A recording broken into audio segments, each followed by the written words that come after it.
Havia entre os fariseus um homem chamado Nicodemos, um dos principais dos judeus. Este, de noite, foi ter com Jesus. Ele disse: Rabi, sabemos que és mestre vindo da parte de Deus, porque ninguém pode fazer estes sinais que tu fazes se Deus não estiver com ele.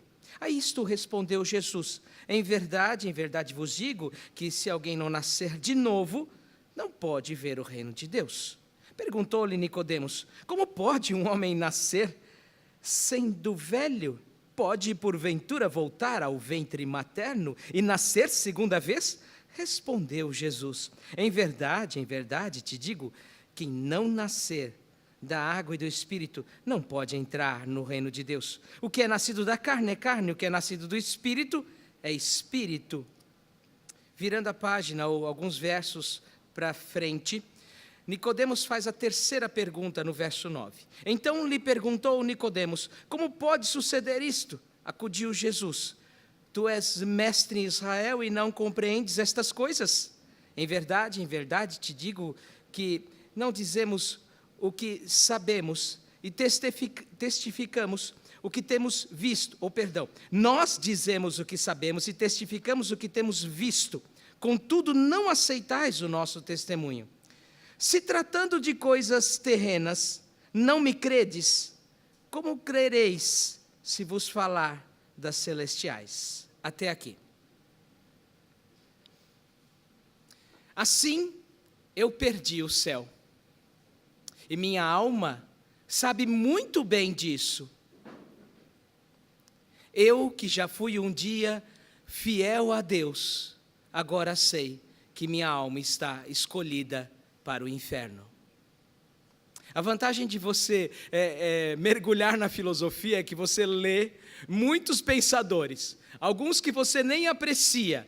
De fato, o pensamento desse homem, ainda que seja de grande relevância, não é o meu preferido. A frase que eu acabei de citar está num livro de Karl Marx, introduzido em nosso país por um partido que ficou bastante tempo no poder e fincou a sua bandeira em nossa nação, até rivalizando com a bandeira verde e amarela de nosso país. Karl Marx é uma figura realmente reconhecida em qualquer âmbito que você for, pela sua imensa influência.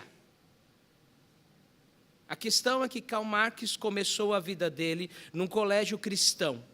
O primeiro texto que ele escreveu, seu texto de graduação, foi acerca de um texto de João, falando sobre a união dos cristãos no seu mediador, em Cristo. No final da vida, ele sabe que perdeu o céu. Ele sabe que um dia foi fiel a Deus, mas a sua alma agora está escolhida para o inferno. Bom, ele é o pai do materialismo histórico.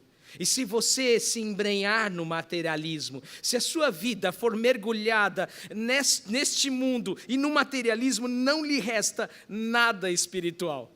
É justamente sobre isso a conversa entre Jesus e Nicodemos. Nicodemos era um dos principais sacerdotes, um homem de relevância, um homem que havia alcançado um status intelectual, à semelhança de Karl Marx, à semelhança de outros grandes pensadores, um homem que tinha uma capacidade inigualável, por isso se transformou num dos principais entre os judeus. Observe que o texto destaca que ele era um dos principais entre o povo. Na nação ele se destacava. E como tal, ele não podia procurar Jesus em qualquer momento, então foi na calada da noite. E ele foi procurar o mestre, porque ele tinha uma pergunta a fazer. E ele começa, na verdade, a tratar do assunto de maneira tanto quanto superficial. Ele diz: eu sei que tu és mestre, faz grandes coisas. Eu sei que tu és um profeta de Deus. E então o Senhor olha para ele e dá uma resposta que ele não espera. Ele está falando da pessoa de Jesus. Jesus volta o olhar, não para si mesmo, mas para Nicodemos. Espera aí, você não veio aqui falar de mim, você veio falar de você.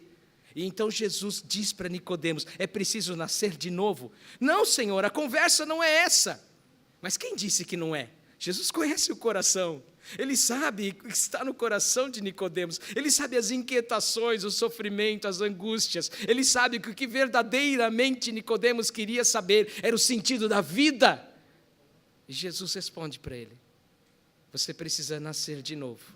E é claro, a resposta de Nicodemos, homem intelectual, capaz, homem que via as coisas de forma tão racional, é: como pode alguém voltar ao ventre da sua mãe e nascer de novo? O que o Senhor me pede é um paradoxo, é uma impossibilidade. Eu não posso fazer isso.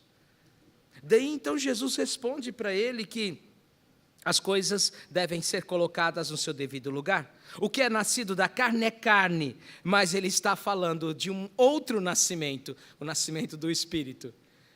Ele está falando de algo transcendente, espiritual. Nicodemos, não satisfeito, faz uma nova pergunta: como, Senhor? Como isso é possível? Diz no verso 9. Então Jesus chega ao ponto final da conversa, dizendo para Nicodemos: se, tratando de coisas terrenas, não me credes, como crereis se vos falar das coisas celestiais? Nicodemos, o seu problema é que você tem pensado só nas coisas terrenas, materiais. Os seus olhos devem estar no céu.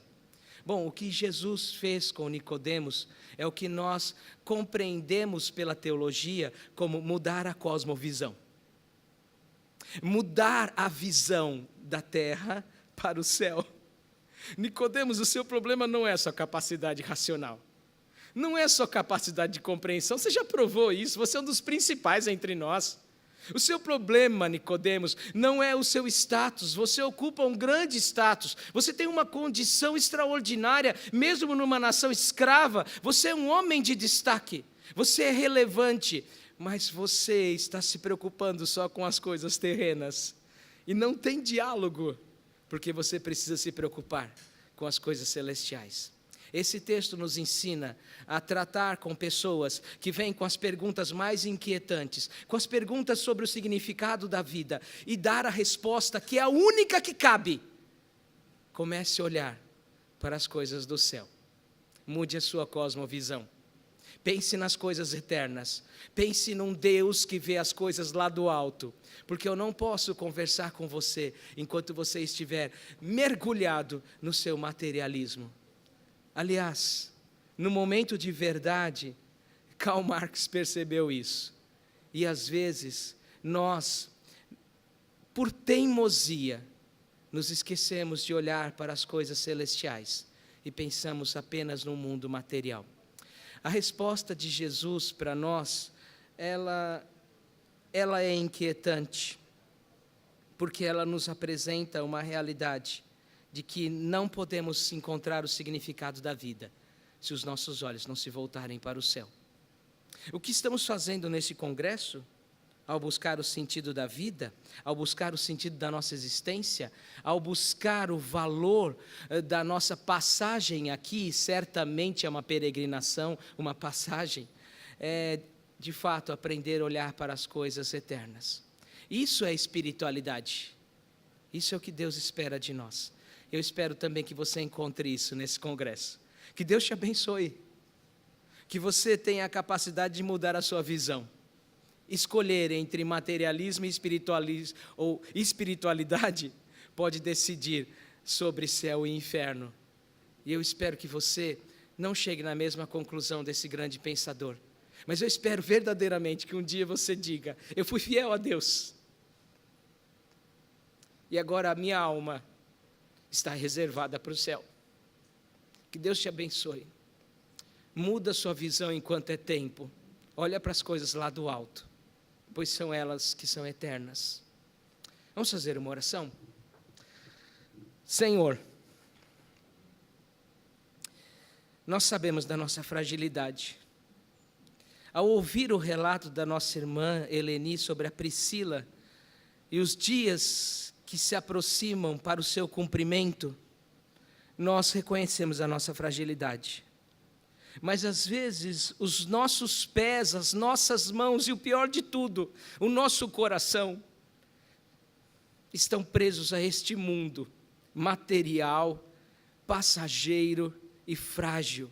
Senhor, eleva os nossos olhos para que o nosso coração acompanhe a nossa visão e todas as coisas estejam postas no novo nascimento, no nascimento espiritual, no nascimento que olha para as coisas celestiais, para as coisas eternas, para aquilo que o Senhor tem preparado para nós, para que naquele grande dia a nossa fala seja: obrigado, Senhor, pois eu fui fiel e agora eu sei o que está reservado para mim, é o céu eterno.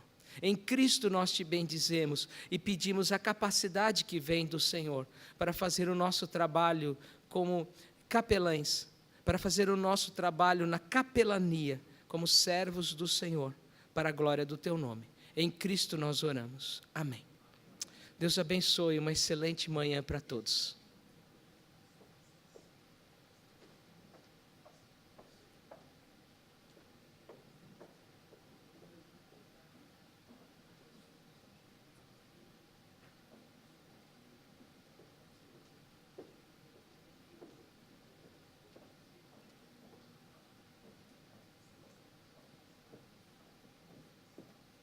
E se relaciona conosco.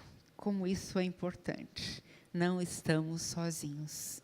Em qualquer situação, Ele está conosco.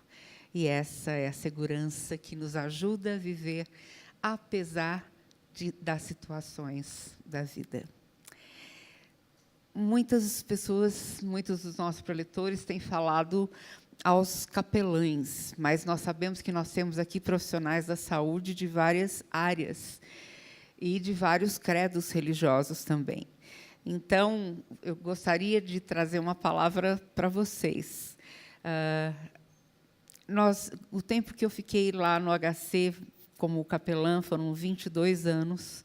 Todos os anos, nós tínhamos a oportunidade de fazer uma palestra na abertura do curso de medicina para os calouros, falando sobre vida e morte, sobre sentido da vida. E era uma experiência muito, muito especial. E nós continuamos a fazer isso em vários hospitais onde nós temos passado, mas falando com os profissionais da saúde em geral, como a profissão, como missão. E isso já foi abordado aqui também, de leve. Cada profissional da saúde pode cuidar da pessoa usando toda a sua técnica, com o maior conhecimento, maior habilidade possível, mas também pode cuidar do ser humano, olhando nos olhos dele, falando com ele, dando ouvidos às necessidades do seu coração e também oferecendo um atendimento espiritual. Várias pesquisas que mostram que os médicos sabem que os seus pacientes gostariam que eles orassem com eles, mas muitas vezes eles não sabem como fazer isso. E ontem foram dadas boas dicas também sobre como fazer perguntas abertas, como saber quais são as necessidades maiores que o paciente e o seu familiar estão enfrentando e como lidar com tudo isso. Mas é muito importante que o próprio profissional da saúde tenha um relacionamento com Deus, porque isso vai dar sentido à sua vida, vai estruturá-lo completamente, vai lhe dar razão para viver e também vai lhe dar condições de ter o que falar para o seu paciente de uma maneira apropriada. Então, o que nós procuramos promover e levar ao paciente e ao profissional da saúde que possa estar fazendo é levar o paciente a ter um relacionamento com Deus, que vai lhe trazer paz, vai lhe trazer esperança. Num dos nossos congressos, eu estava relatando sobre um dia que eu cheguei na sala dos médicos, ali para a nossa reunião de cuidados paliativos, e a doutora Sara, que estará conosco aqui hoje, Sara Krasilski, ela estava com a bula do midazolam aberta e falando para o seu residente: olha, não adianta, aqui não existe indicação para o tratamento da culpa. E aquela paciente não consegue partir, porque está carregada de culpa. Ela está aflita, ela está inquieta, está insegura. E foi tão bom ir até essa paciente, conversar com ela e falar sobre Jesus, que leva toda a nossa culpa quando nós confiamos nele, quando nós descansamos nele. E aquela paciente falou: agora eu estou em paz, agora eu vou partir em paz. Pudemos também fazer as pazes ali, ajudá-las naquele processo com a filha e com a irmã que estavam presentes, e ela pôde ficar tranquila, segura, quanto aos seus relacionamentos humanos ali, familiares, e também seu relacionamento eterno. Ela falou: eu estou partindo para a casa do Pai, eu estou em paz, estou tranquila.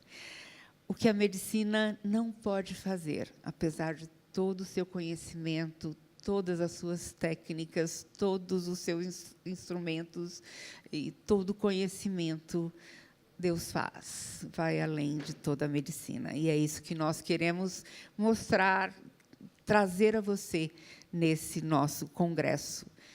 Como encontrar sentido na vida, com o relacionamento com a pessoa de Deus, através de Jesus. Nós estamos aguardando a chegada do Dr. Daniel Forte. Ele é o novo presidente da Academia Nacional de Cuidados Paliativos. Foi eleito esse ano passado, foi no Congresso, lá em Bento Gonçalves, no Rio Grande do Sul, e começou um trabalho trazendo coisas novas à Academia Nacional de Cuidados Paliativos, que é nossa parceira aqui também. Então, estamos só aguardando a chegada dele. E também a doutora Ana Paula, da Santa Casa, está chegando, estava estacionando o carro também. Quero só deixar um convite para vocês. No ano que vem, o nosso Congresso de Cuidados Paliativos, o nosso tema deverá ser geriatria, cuidados paliativos em geriatria. Então, já estão convidados, faremos provavelmente no mês de junho, quando teremos menos atividades nos hospitais. No mês de outubro, nós temos o Dia do Médico, o Dia do Idoso, o Dia Mundial, né, da AIDS também começando. Temos muitas datas comemorativas, então nós apressaremos para o mês de junho esse congresso. Doutor Daniel, bem-vindo, muito obrigada. Se tiver um pendrive, pode passar para o nosso pessoal. E eu quero convidá-los para os nossos cursos de capelania hospitalar também. Nosso curso, realmente, temos nos esforçado para ser aquele curso melhor do Brasil e melhor a cada dia. São somadas as horas do curso, são 780 horas de curso teórico e prático, em 3 níveis. 40 horas no primeiro nível, depois uma seleção, um treinamento individual supervisionado por mais 140 horas, depois o nível 2, mais 40 horas, mais vários trabalhos, mais 100 horas de treinamento individual, e daí mais o nível 3, com vários módulos. Então, preparem-se, porque tem muita coisa boa e nós queremos deixá-los muito bem capacitados para estarem atuando profissionalmente dentro dos hospitais e dentro das equipes de cuidados paliativos também. Cláudia, você quer apresentar o doutor Daniel, por favor? Doutora Cláudia Naylor, ex-diretora do INCA 4.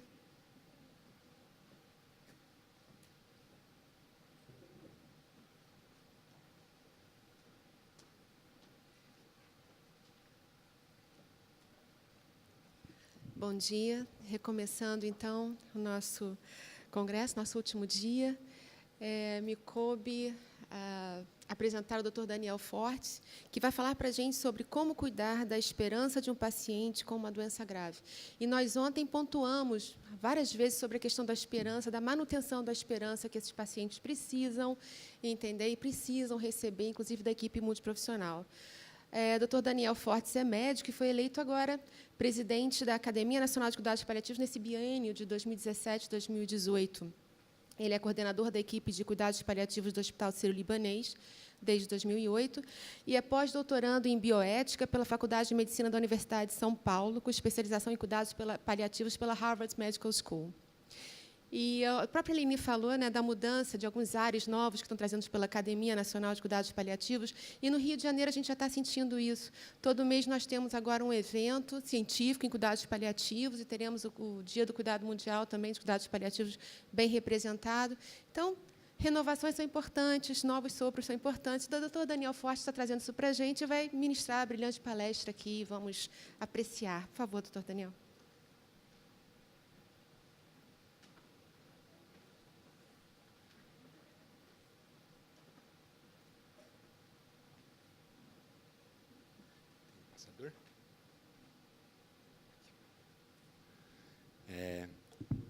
Muito bom dia a todos. Em primeiro lugar, eu queria agradecer e parabenizar a Eleni e toda a capelania por mais esse evento e agradecer pelo convite, agradecer pelas palavras gentis da Cláudia na minha apresentação e falar que é um prazer estar aqui. E prazer para mim falar de um tema que, para mim, é um dos temas mais caros e dos temas que eu mais gosto de falar. E já falo de cara, um conflito de interesse. Queria colocar para vocês uma coisa pode talvez às vezes as pessoas olham, não, mas UTI, cuidado paliativo, e as pessoas olham e falam, nossa, uma coisa não tem a ver com a outra, mas este talvez seja o tema que talvez mudou completamente a minha carreira, porque eu sou intensivista e migrei completamente para cuidado paliativo, e talvez um dos grandes temas que mudou essa minha carreira foi conversar sobre esperança com pacientes e tentar entender um pouco melhor as minhas também. Então, vou falar um pouco sobre como cuidar de esperança de um paciente grave. Muito longe de dar uma receita de bolo, porque acho que seria impossível um negócio desses, eu quero compartilhar com vocês algumas reflexões que eu tenho sobre o tema, alguns conhecimentos que eu fui buscar na literatura sobre isso e como que eu tento fazer com meus pacientes. Como é que eu passo? Opa. Aponta ali, né? Boa, obrigado. Esse tema, ele é muito antigo. Ele talvez seja tão antigo quanto a humanidade. Talvez tão antigo quanto desde quando a humanidade começou a atribuir símbolos e uma linguagem, e assim a gente começou a se comunicar. E dali para frente, eu acho que esse tema permeou e foi entendido e reentendido e complexificado em inúmeras maneiras. O Verdi pintou essa linda imagem em 1700, remetendo à ideia romana de esperança, que lá na Roma antiga, a esperança ela semeava os terrenos férteis. Mas a ideia é mais antiga do que Roma. A ideia já vinha lá da Grécia. Lá na Grécia antiga, numa das famosas mitologias que tem de lá, da Caixa de Pandora. A Caixa de Pandora, os deuses gregos, eles eram bem sacanas, na verdade, eles eram bem humanos, porque eles tinham ira, tinham raiva, se vingavam, traíam. E esses deuses, eles frequentemente estavam brigando, e numa dessas brigas, tiveram uma briga entre dois deuses, e um dos deuses virou para o outro, e para puni-lo, ele fez uma sacanagem. Ele pediu para Hefesto, que era um dos grandes manufatureiros, ou artesãos, que tinham lá no Olimpo, para fazer a caixa mais bonita que ele pudesse fazer. Uma caixa linda. E ele deu para a esposa do deus que ele queria se vingar essa caixa. E só que ele falou assim, só que Pandora, não abra a caixa. Porque ele queria se vingar, e ele tinha certeza que ela iria abrir. E foi o que aconteceu. Pandora abriu a caixa, e na hora que ela abriu a caixa, a vingança de Zeus aconteceu porque ela libertou várias pragas para a humanidade. A guerra, a dor, a doença. Só que, no fundo da caixa de Pandora, estava a esperança. ela vem junto com as tragédias humanas. Isso acho que ela vem desde sempre. As grandes tragédias, de alguma maneira, elas podem trazer alguma questão para a gente reentender ou procurar a esperança. Opa, minha aula acho que saiu.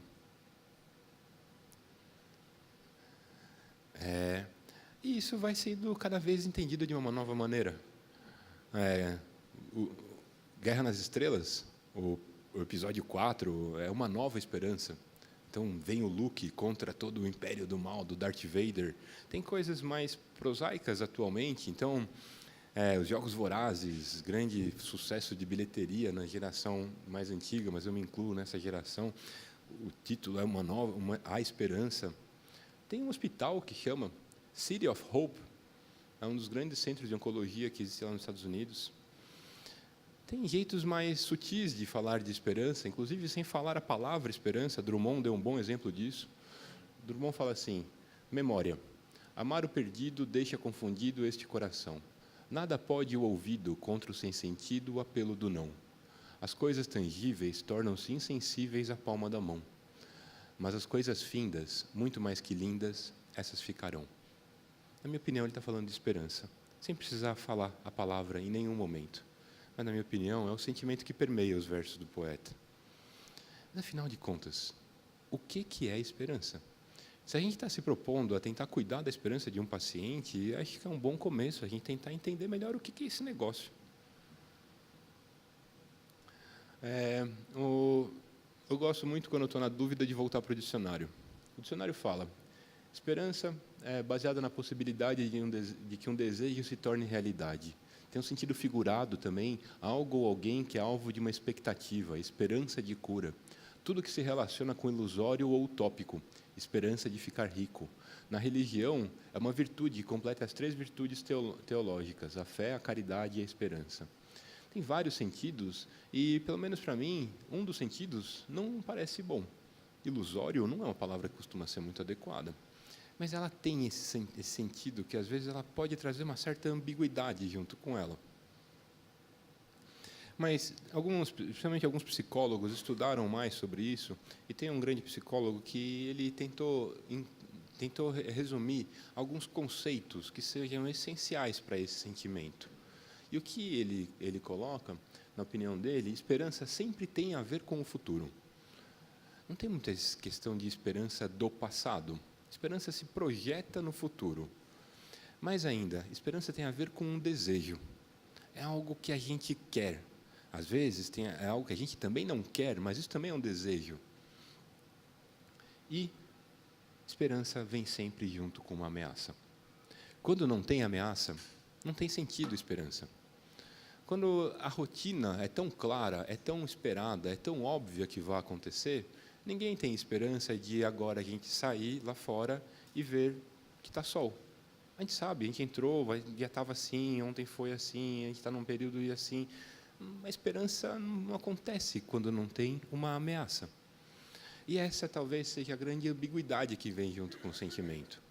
Porque ela não vem quando a gente está em períodos de tranquilidade. Ela vem, geralmente, nos nossos períodos de turbulência. E nada como uma turbulência de uma doença para esse sentimento tão forte aparecer. A ameaça de uma doença muitas vezes desperta sentimentos de esperança, e eu digo que não é só em pacientes. Acho que essa esperança ela é despertada no paciente, no familiar, na equipe de saúde. E acho que, de uma certa maneira, a ideia de cuidado paliativo vem fortalecendo muito este cuidado com este sentimento. Porque, se a gente for olhar para a história da medicina ela focou muito no corpo. E eu ressalto, isto é essencial, isto é fundamental. Às vezes eu vejo que as pessoas saem do 8 para o 80. Às vezes as pessoas focam só no corpo, eu acho que isso é necessário, mas não é suficiente. Mas às vezes também as pessoas saem do 8 e vão direto para o 80. E falam, não, esse negócio de corpo e doença, de ciência, isso aí não tem sentido nenhum. Que, na minha opinião, também é um erro tanto quanto o outro. Para a gente ver doença, a gente precisa ser científico. A medicina andou um longo caminho para chegar até aqui. E deixa eu só ver, acho que eu esqueci. Ah, está aqui. Olha só, essa frase, para mim, ela é emblemática de um livro-texto de 1700. Para conhecer a doença, o médico deve abstrair as interferências do doente, como, por exemplo, aquelas relacionadas ao seu temperamento. Nós, médicos, aprendemos a ser objetivos. Nós traçamos uma longa jornada para a gente chegar até aqui e conseguir esquecer que tem uma pessoa e enxergar um coração. E ver que ali, naquele coração, a coronária direita está entupida para botar uma agulha lá dentro e desentupir aquele negócio. É difícil e é extremamente importante fazer isso. E isso a gente só conseguiu através do método científico.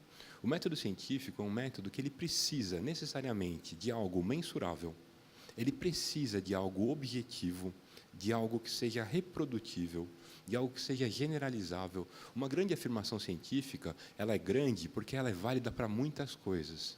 Então, quando eu viro e falo, aquele paciente tem um câncer de pulmão, isso pode ser uma grande afirmação científica se esta minha afirmação for válida para aquele paciente que está na minha frente, para o paciente que está lá do outro lado do mundo, no Japão, para o paciente que está em Uganda, para o paciente que está no Polo Norte. Para todas as pessoas tem que ser a mesma afirmação. Isto é generalizável e as forças das afirmações científicas se medem no grau de generalização que elas são capazes. Isso é importantíssimo. É por isso que a medicina conseguiu fazer o que ela conseguiu. É por isso que a gente conseguiu mudar o rumo de tantas doenças. As pessoas morriam, crianças morriam de diabetes tipo 1 há um pouco mais de um século. Pessoas morriam de pneumonia há pouco mais de um século.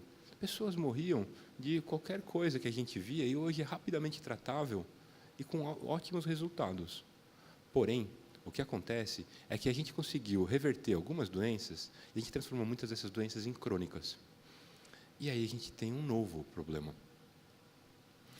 E o fato é que se antes a medicina poderia ser uma coisa muito mais pontual, hoje é uma coisa muito mais longitudinal. E quando a gente vai falar de uma questão longitudinal, cada vez mais a questão da pessoa é essencial. Porque a pessoa... Ixi, está fora de ordem, desculpa. Isso aqui são algumas questões de metodologia científica. Em suma, o corpo se refere a todas as dimensões biológicas do ser humano. Isso aqui são exemplos de como que a gente conseguiu mudar. Começou a curar a gonorreia, a gente começou... É fantástico. Eu não sou oncologista, mas eu gosto bastante do assunto. É simplesmente fenomenal o que está acontecendo com a oncologia. Você pega, imagina um exemplo, uma mulher que tem um câncer de mama metastático. Dependendo do tipo do câncer, essas pessoas morriam em poucos meses, até um pouco mais de 3 décadas atrás. E aí, em um pouco mais de meio século, a medicina conseguiu fazer, entre aspas, a anatomia do DNA. Começou a enxergar a fisiologia do DNA. Começou a ver que alguns tipos de câncer têm alguns tipos de mutação específicas. E quando a gente conseguiu fazer um anticorpo que vai lá e desliga um gene específico, que expressa uma proteína específica chamada HER2, criou-se uma droga chamada trastuzumab, chamado em nome comercial Herceptin, e as mulheres que morriam em poucos meses estão vivas há mais de décadas. É fenomenal um negócio desses. Tem um enorme mérito um negócio desses. Não é para ser desprezado. Agora, olhar só para isso é um problema. Isto é necessário, mas não é suficiente. Porque a pessoa doente sofre. E o câncer pode ser o mesmo, pode ser a mesma mutação, pode ser a mesma mutação do câncer de pulmão de EGFR, por exemplo, e é o mesmo câncer, válido em qualquer lugar, porém, as pessoas com aquele câncer têm sofrimentos diferentes. O sofrimento causado pela mesmíssima doença é completamente diferente, dependendo da biografia das pessoas. Dependendo dos valores que ela tem para a sua vida, das relações que ela cultivou com o mundo, é algo essencialmente subjetivo, é algo especificamente singular. E a ciência não consegue estudar singularidades. Se uma coisa é sempre única, ela não é válida para o método científico.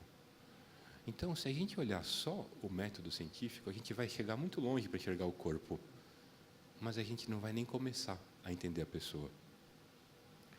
Eu costumo falar, na minha opinião, é uma palavra dura, mas eu acho que ela é uma palavra, pelo menos para mim, bastante medida para ser colocada. A medicina que olha só o corpo é uma medicina medíocre. Medíocre, uma das definições de medíocre é aquele que toma o meio pelo fim. Nosso fim não pode ser o corpo. É o nosso meio essencial. Como médicos, a gente precisa agir no corpo, mas o nosso fim é a pessoa.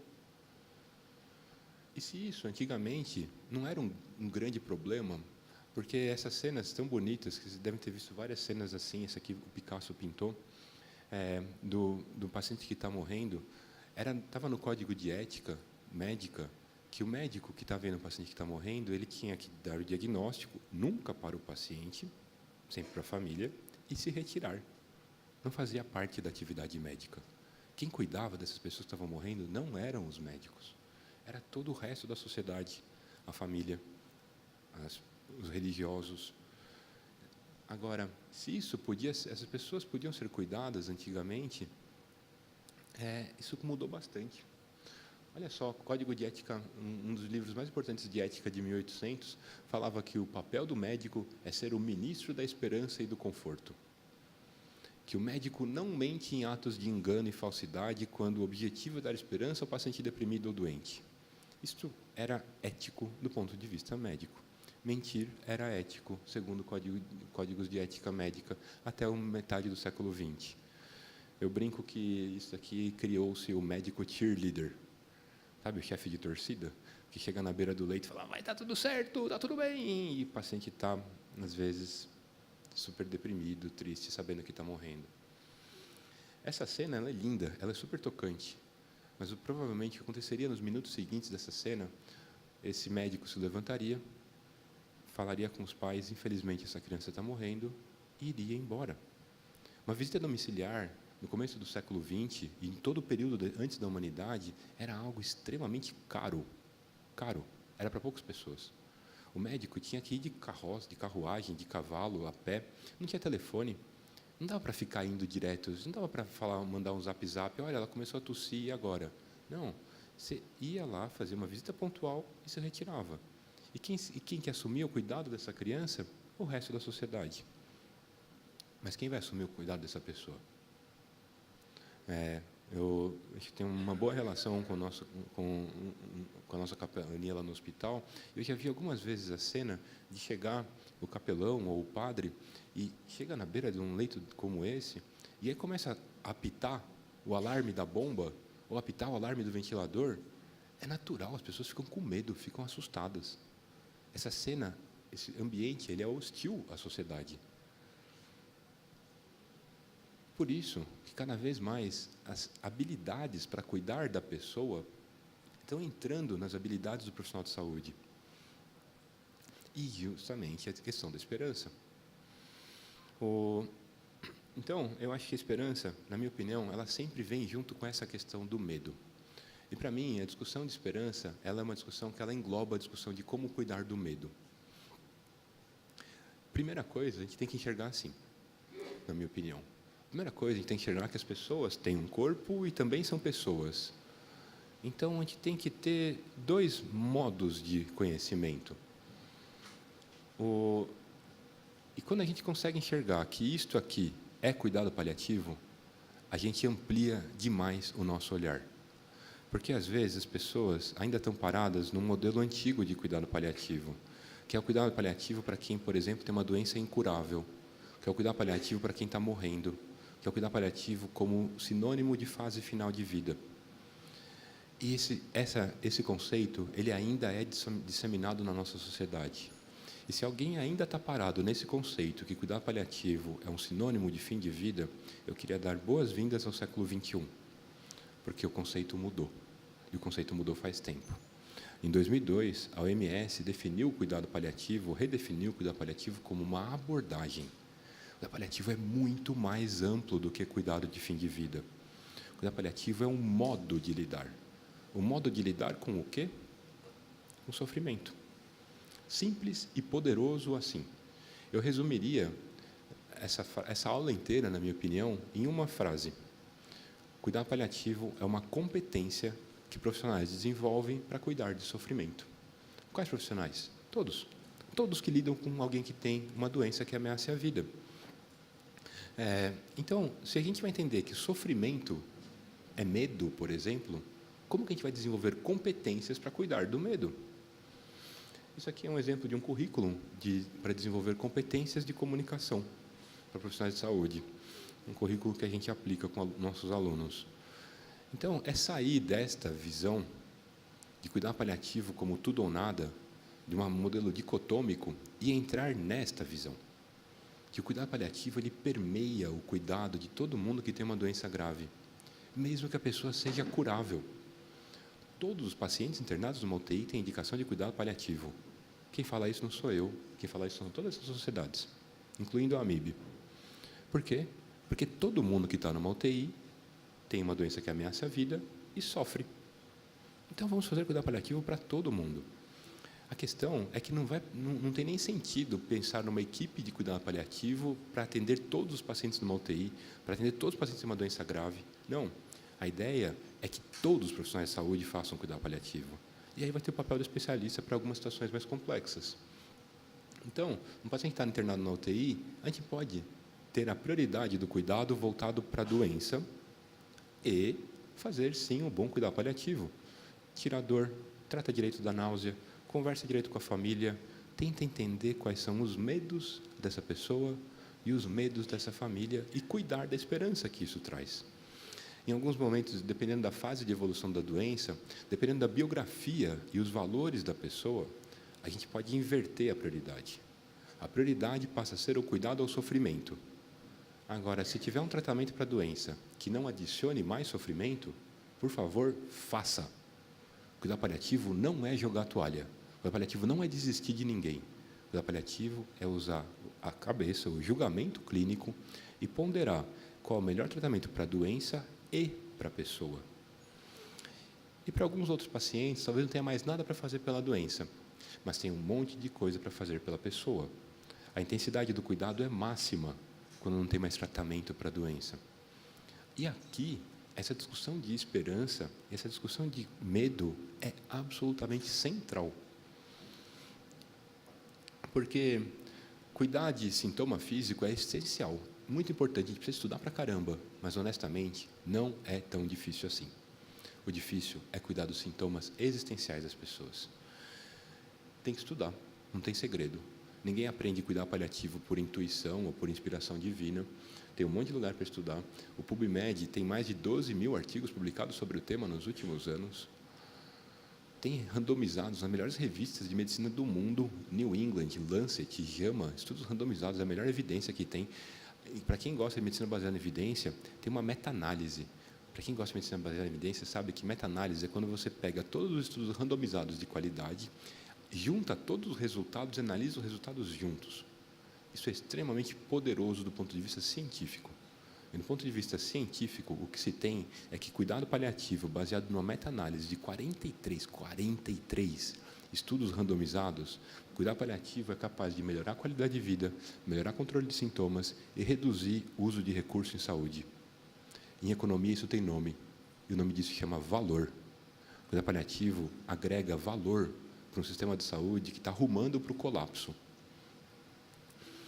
Tem um monte de revisão sobre isso. O New England tem 3 revisões sobre isso. Tem evidências das melhores qualidades sobre isso, mas sempre volta no tema.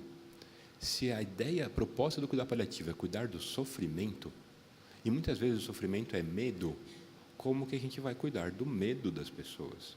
E aí a gente vai estar conversando sobre esperança. Eu adoro esse artigo, recomendo fortemente para quem quiser. É um artigo publicado no New England, que na verdade é uma reflexão desse autor. Foi a melhor aula que eu assisti na minha vida. Ele é um pediatra, um oncopediatra, e que estuda esperança. E ele fala, esperança pode ser adaptativo, possibilitando pessoas a enfrentarem adversidades e perdas, assim como também pode ser afirmativo, transmitindo o compromisso permanente de relacionamentos e de amor. Adaptativo. Esperança pode ser fortemente adaptativo para a gente atravessar períodos muito sombrios da nossa vida. E pode ser afirmativo, é uma outra questão. É muito mais uma questão de fazer um compromisso, de se expressar. E aí a gente vem com a questão do luto. Porque, às vezes, as pessoas também ainda pararam, há décadas atrás, e imaginam que o luto é uma questão tipo um videogame. Você passa a primeira fase, passou a fase da raiva, vamos para a segunda fase. Então, estamos na fase da barganha, estamos na fase não sei o quê. As pessoas imaginam uma simplificação, na minha opinião, simplória do que é um luto humano. Entendendo que luto é o nosso sentimento diante de perdas, nossos sentimentos são muito mais complexos do que uma coisa desta natureza.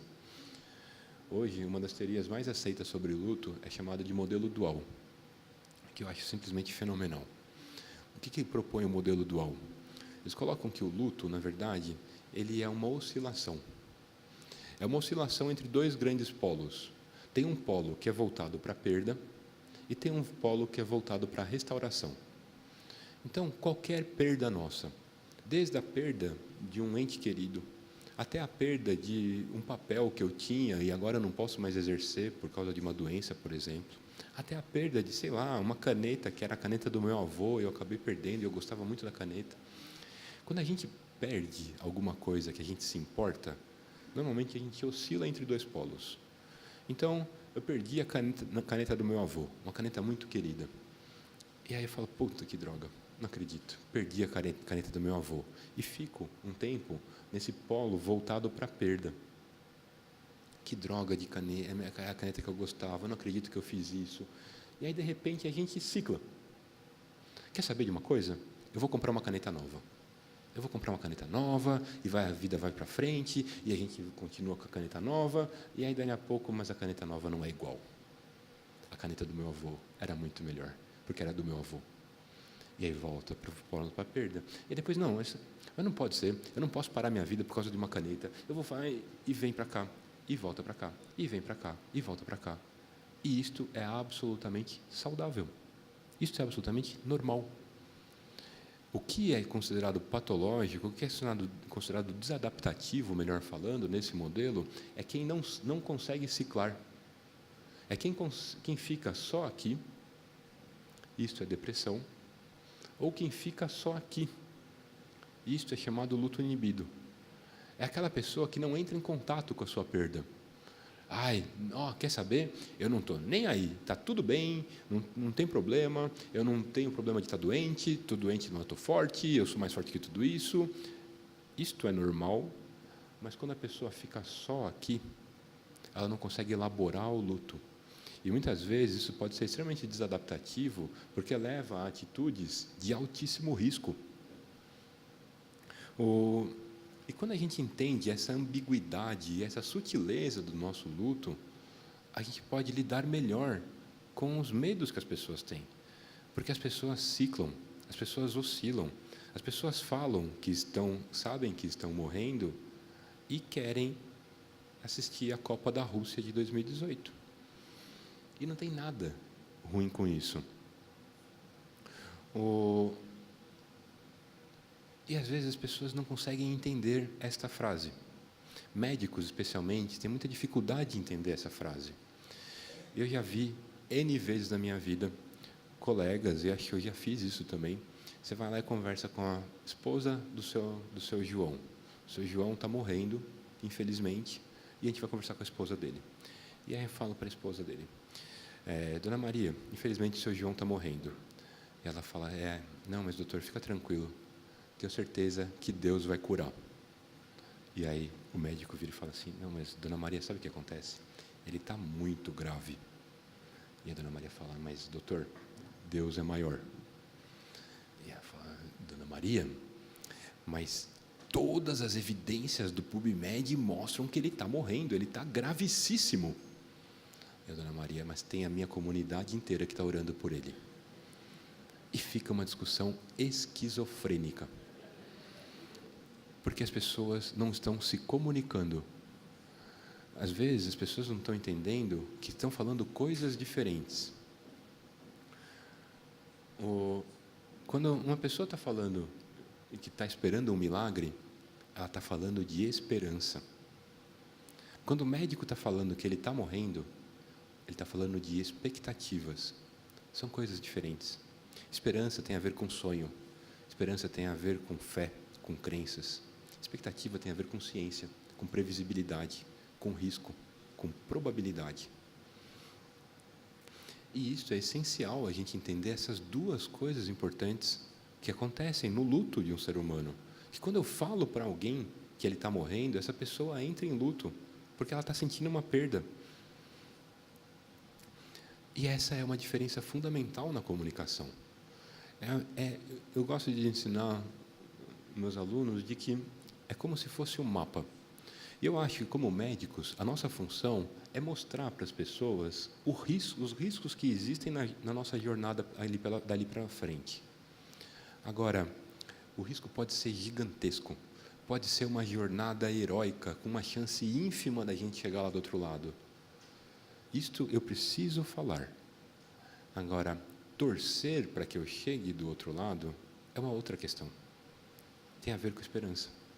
E a gente pode validar a esperança das pessoas. Eu também queria que ele fosse curado. Eu gosto de... Aqui, provavelmente, a plateia é muito mais favorável, mas eu já falei isso para um congresso brasileiro de UTI. Eu gosto de provocar as pessoas perguntando: alguém aqui é contra milagre? Estou perguntando se é contra. Numa plateia de capelania, eu acho que não deve ser... Mas imaginem essa pergunta numa plateia de intensivistas. A minha pergunta não é se as pessoas acreditam em milagre. A minha pergunta é se alguém é contra.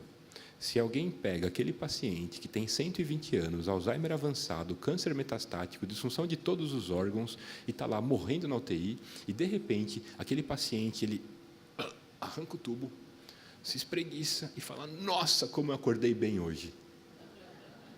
Alguém ficaria possesso com esse paciente e processaria esse paciente porque ele está contra todas as evidências? Se a gente não é contra, basta não ser contra, que a gente pode validar a esperança de milagre. Porque, por definição, milagre é impossível. E é simplesmente um erro de lógica ficar falando que é impossível que milagre aconteça. É evidente, está na definição de milagre que é impossível. Não adianta usar ciência para falar que milagre não vai acontecer, porque a ciência vai falar de previsibilidade. Então, eu posso muito mais validar a esperança de milagre. Se as pessoas ficariam felizes, que aquele exemplo que eu dei, daquele senhor que arranca o tubo, se as pessoas ficariam felizes se isso acontecesse, a gente pode validar a esperança de milagre. Se um milagre acontecer, eu ficaria feliz. É tudo o que eu queria. E é verdade, tudo o que eu queria é que meus pacientes saíssem curados. Infelizmente, não é o que eu consigo, não é o que eu posso, não é o que a natureza me mostra. Então, frente ao que a natureza me mostra, eu posso validar a esperança de um milagre e falar sobre o que está acontecendo do meu ponto de vista, do melhor conhecimento que eu tenho. São duas coisas muito diferentes e acho que são essenciais para a gente poder cuidar da esperança das pessoas. O Feldner coloca que as pessoas frequentemente me respondem que esperam por milagres ou curas. Essas esperanças são ditas primeiras, de forma muitas vezes rápida e nervosa, e eu tento impulsioná-los além, gentilmente perguntando: você tem esperança em outras coisas também? As respostas subsequentes tendem a ser qualitativamente diferentes das primeiras, em geral, mais orientadas para a dor ou sofrimento, a esperança do alívio, de ir para casa, de encontrar significado ou de algum tipo de conexão. Às vezes, pessoas tomam a esperança como uma coisa única, simples e estática. E a gente esquece que a esperança ela é muito mais sofisticada, complexa, ambígua, e que, após tempo suficiente para que possam assimilar a informação, parte do meu trabalho é ajudar a iluminar a esperança que sobra. Para isso, não posso presumir que eu entendo os objetivos e expectativas. Pelo contrário, eu tenho que perguntar a questão crucial: dado isto que estamos enfrentando, qual a esperança de vocês? Então, tenho que pacientemente aguardar as respostas. Eu acho que é uma postura, na minha opinião, muito sábia para lidar com a dor dos outros. E ele coloca, as pessoas têm múltiplas esperanças. As pessoas têm esperança que ele saia curado, e as pessoas têm esperança que ele morra em paz, e têm esperança de que eles consigam reverter aquelas diferenças que tiveram durante a vida inteira, antes dele morrer, e tem esperança de que ele vai encontrar a mãe dele depois dessa vida, e tem um monte de esperanças, às vezes elas são completamente contraditórias, porque nós somos contraditórios. Faz parte da humanidade, faz parte da natureza humana. Então, entender as pessoas como humanos e não como matemáticos, acho que é essencial para a gente poder cuidar das pessoas. E isso tem tempo. Esses tempos são muito diferentes dos nossos tempos como profissionais. Como profissional, o meu tempo no hospital é uma loucura. Porque eu estou sempre atrasado, eu tenho que ver um outro paciente, e aí entra uma urgência, e não sei o quê. E o tempo daquela pessoa é diferente. Aqueles momentos intermináveis de ficar junto de uma pessoa no quarto, e acho que o Thomas Mann expressou isso da forma mais brilhante possível na Montanha Mágica, são tempos diferentes. A gente tem que respeitar o tempo dos outros. Não adianta eu impor a minha agenda para que as pessoas resolvam o que elas têm que resolver naquele minuto, porque eu tenho que resolver aquilo no minuto. Não. Entender o meu desconforto para poder cuidar do desconforto do outro, eu acho que é essencial. E aí vem um dos conceitos que também acho fundamental, que é fazer um diagnóstico dos silêncios. E uma prática compassiva permite-nos entender que tem alguns silêncios que são falta de assunto. Falta de assunto, aquele silêncio de quando você dá carona para alguém que você não conhece e fica os dois no carro direito sem falar, não sabe direito o que falar, um silêncio desconfortável. E existem outros tipos de silêncio. Existe o silêncio de quando eu falo alguma coisa que toca profundamente o outro, aquela pessoa, a cabeça dela está a milhão. E ela está em silêncio só fisicamente, porque mentalmente ela está num turbilhão. E eu, como profissional, estar atento para qual é o tipo de silêncio que eu estou enfrentando, isso, a minha empatia pode ajudar, e eu posso fazer uma prática muito mais compassiva. Para isso, eu preciso desenvolver essa habilidade de dar atenção, de manter um foco estável. Todas aquelas técnicas de mindfulness ajudam bastante nisso. Porque nessa hora, a nossa tendência é que a nossa cabeça vá para outro lugar. E aí, gentilmente, trazer a nossa atenção para o outro. Para não correr esse tipo de risco. Não correr o risco de ficar falando de novo que ele está morrendo, e as pessoas já entenderam. Só que elas não querem olhar para aquilo agora. Elas querem olhar para uma outra coisa que é mais confortável, que é mais esperançosa. E isso tem tempo, não tem problema nenhum. Esses momentos que permeiam a morte durante, antes, depois, são momentos de muita introspecção. E eles precisam ser respeitados como isso.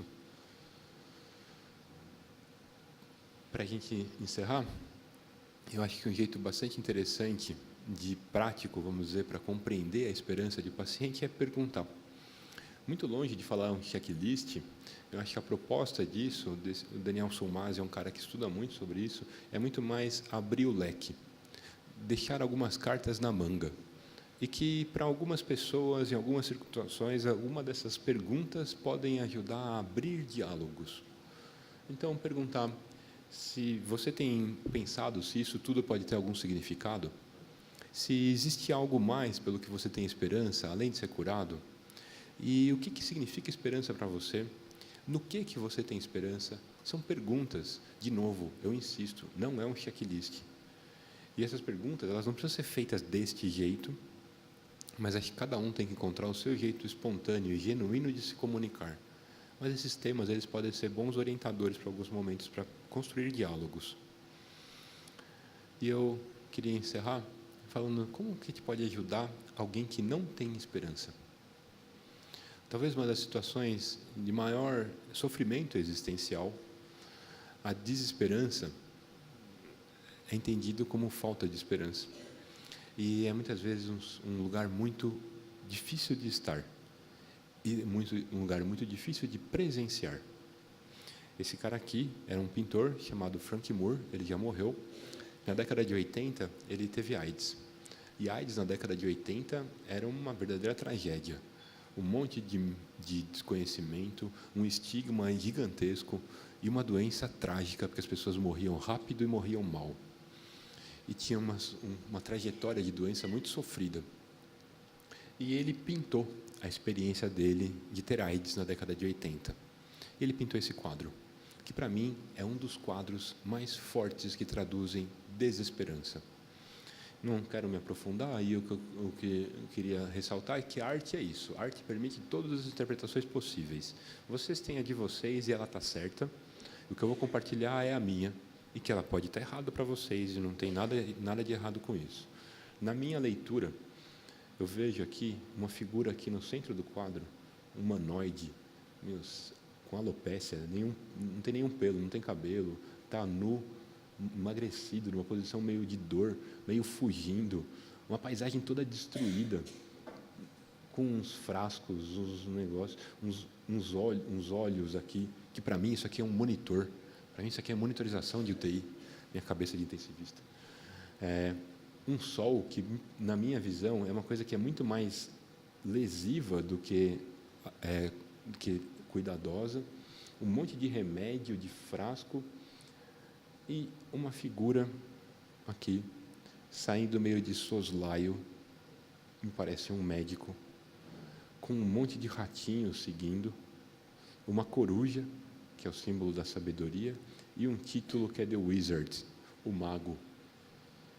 Na minha opinião, isto é a sensação de desesperança que eu já presenciei de alguns pacientes durante uma internação.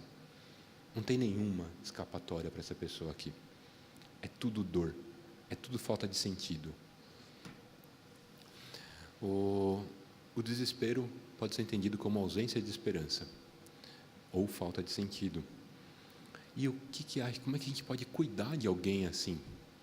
E aí eu retomo Cicely Saunders. Essa frase dela é uma frase, na minha opinião, poderosíssima e tem, às vezes, um significado que passa batido, além dos significados mais evidentes que essa frase tem.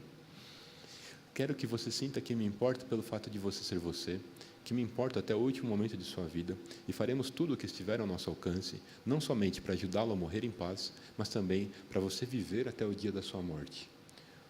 O significado que às vezes passa é o se importar. O se importar, talvez, seja a nossa última e mais importante cartada.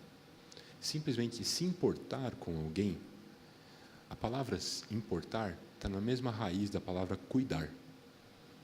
Eu acho que a essência do cuidar é se importar. Então, como é que eu posso cuidar daquele paciente se eu não tenho nada para fazer? E às vezes a gente fica realmente de mãos atadas. Eu não tenho nada para fazer para melhorar a vida daquela pessoa. A última cartada que a gente pode dar é se importar com aquela pessoa. Mesmo frente à impotência total de uma cena como aquela, se a gente não tiver nenhuma ferramenta para utilizar, para ajudar o sofrimento daquela pessoa, a nossa última e talvez a nossa primeira ferramenta é se importar com aquela pessoa, é estar junto. E, às vezes, simplesmente se importando, a gente pode transformar aquilo nisso. Esse quadro também foi feito por ele, pelo mesmo Frank Moore, pelo mesmo paciente que pintou aquele outro quadro que eu mostrei para vocês. Na minha opinião, se aquele quadro é a maior tradução de desespero que eu já vi na minha vida, esse aqui é uma das maiores traduções de esperança que eu já conheci. De uma maneira muito sutil, muito bonita, é um leito vazio, e a minha leitura é que ele fluiu,